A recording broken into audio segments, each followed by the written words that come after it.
Hello guys, welcome back to this channel. In today's video, I'm going to show you how you can create table of content in Microsoft Word.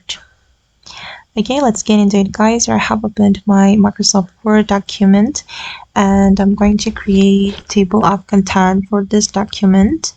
First of all, we need to go to the references and select the table of contents, and you can choose the type of the table of content you want to apply.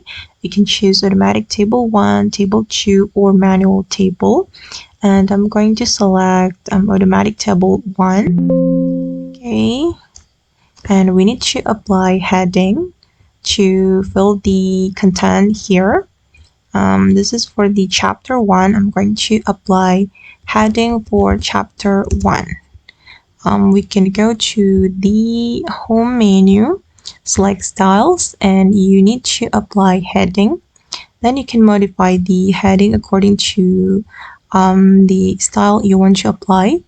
I'm going to click on the heading, select modify, and I'm going to change the font to Times New Roman, and I'm going to apply black color and click on OK.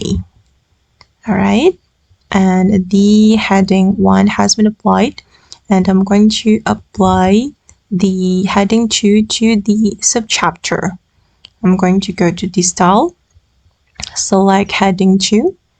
I'm going to modify it as well and click on modify and apply Times New Roman as well, and 12 for the font size and black color.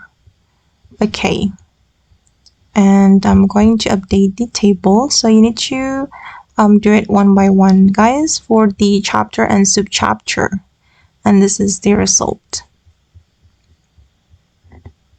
Okay guys, and that's all the way to create table of content in Microsoft Word. I hope this tutorial will be useful for you. Thank you so much for watching, and bye.